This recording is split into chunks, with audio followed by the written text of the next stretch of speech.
台湾한 번 더 양안 관계 및 시사평론. 안녕하십니까. 11월 3일 월요일 시사평론입니다. 한국 경주에서 열린 제32차 아시아태평양 경제협력체 APEC 정상회의가 11월 1일 성료됐습니다.台湾의 정상을 대표한 린싱이 중화민국 총통부 고급 고문은 이날 저녁 국제기자회견을 통해서 경주 APEC 정상회의 참여에서의 성과를 설명했습니다.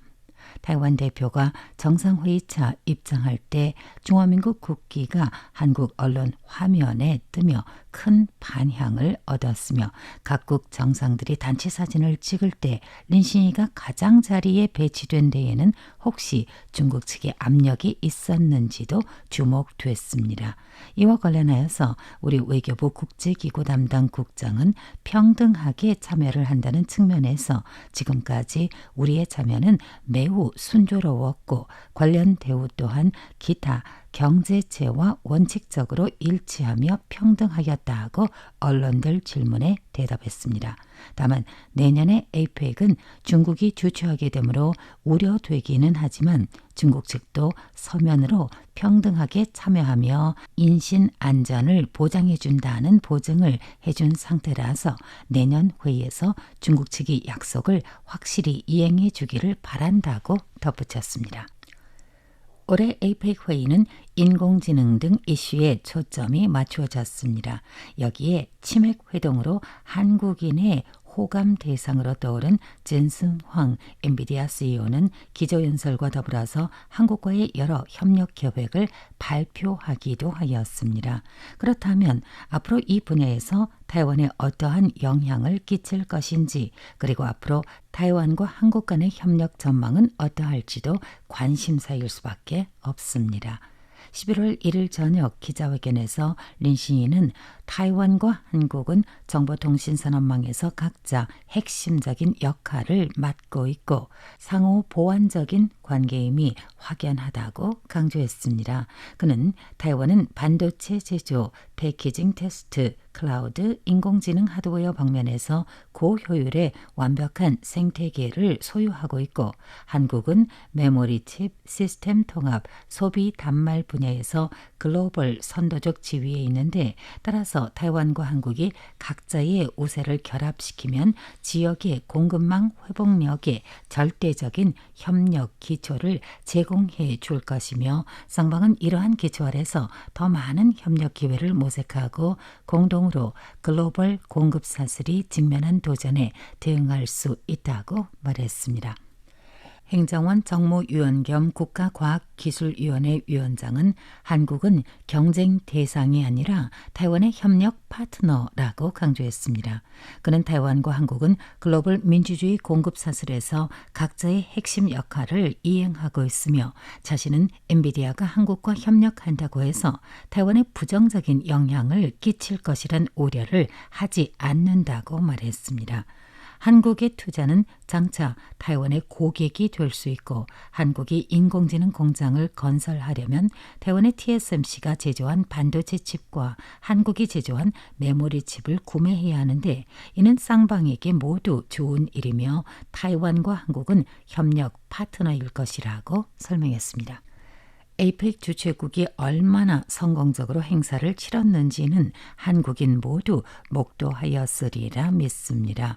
台湾에서도 한국이 이 회의를 잘 준비하였고 상황리에 맞췄다고 입을 모았습니다. 다만 각 회원 국가들의 관심사가 조금은 다를 수 있는데台湾의 경우 인공지능 등 주요 의제를 제외하고 아무래도 미중 정상회의에 비교적 신경이 쏠리게 됩니다. 특히台湾이 도널드 트럼프와 시진핑 간의談판에서 카드로 쓰여질지가 우려되기 때문입니다. 그동안 베이징 당국은台湾은 중국의 핵심 이익 중의 핵심임을 누차 강조해 왔던 것과는 달리 이번 미중 정상회의 후에台湾이 언급되었다는 어떠한 발표도 없었습니다. 트럼프도 회의에서台湾을 거론하지 않았음을 확인했습니다.台湾이슈,台湾해협 정세가 그리 중요하지 않은 건 아니겠지만 미중 양국은 전략 목표를 감안할 때 최우선은 통상 문제였기 때문이어서 그랬다고 봅니다. 그래서 중국은 무역전쟁을 완화하면서 쌍순환을 조정하는 것이 급선무이고 미국은 상호관세 계획을 잘 통제하며 진행해야 하는 게 급선무라고 할 수 있습니다. 지금 당장 타이완을 단판 석상에서 거론하지는 않았다는 점에서 일각에서는 안도하는 표정이지만 또 일각에서는 미중 양국이 일단 이리저리 계산한 결과 지금은 타이완 카드를 꺼내지 않았지만 이건 그저 잠정적인 필요에 따른 결과이지 노멀은 아니라는 견해를 내놓고 있습니다. 타이완 중앙통신사 워싱턴 특파원은 현지 시간 10월 30일 전 백악관 국가안보회의 아시아 담당 보좌관 데니스 와일더와의 화상 인터뷰에서 미중 정상이 회의에서 타이완을 토론 의제로 꺼내지 않은 건 타이완에 있어서 매우 좋은 일이라고 평론했습니다.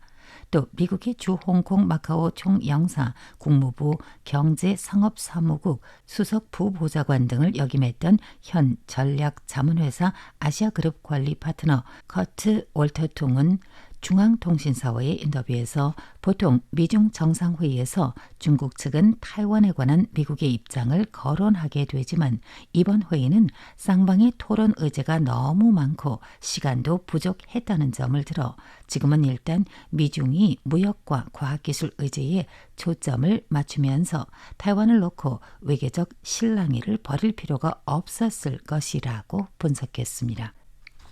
전 미국 제대만협회 즉 미국 대표부 AIT 이사장 현 워싱턴 기반 싱크탱크 브루킹스 연구소 선임 연구원 리처드 부시는 미중 정상회담이 진행된 시간이 짧다 보니 실무자들이 달성한 협의에 대해서 양 정상이 재확인하는 정도의 회담이 됐을 수도 있고 더불어서 중국 측은 타이완 의제에 대해 급하지 않다는 태도를 보여준 것으로 풀이할 수 있다는 견해를 내놨습니다.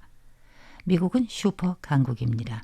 트럼프는 전례 없는 특이한 정치인입니다. 근 10개월 이래 가장 확실한 건 트럼프의 불확실성이고 전 세계가 그의 한마디 한마디에 맞춰가는 중입니다.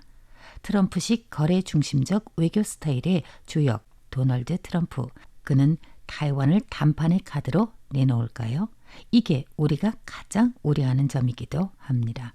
미중 정상이 부산 회의에서 타이완을 거론하지 않았다는 점을 현실적으로 바라볼 경우 우리 스스로가 아니라 미중 양국이 타이완을 어떻게 할 수 있다는 걸 뜻하는 걸로도 보입니다.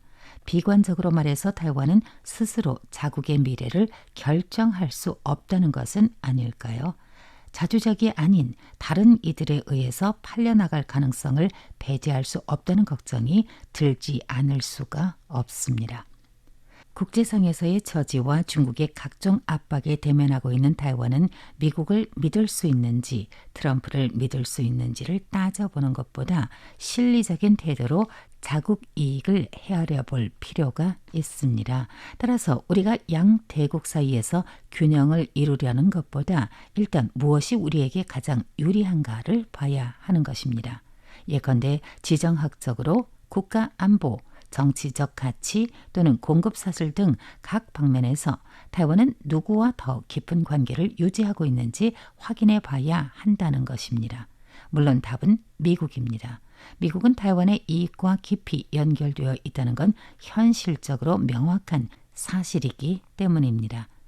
외교는 현실적입니다. 영원한 친구도 영원한 적도 없다는 건 잘 알고 있습니다. 그러니 지금 누가 누구를 믿는다. 예컨대 타이완은 미국을 믿는다라는 생각보다는 상호 신뢰가 더 중요하다는 걸 인지하는 게 더 중요합니다.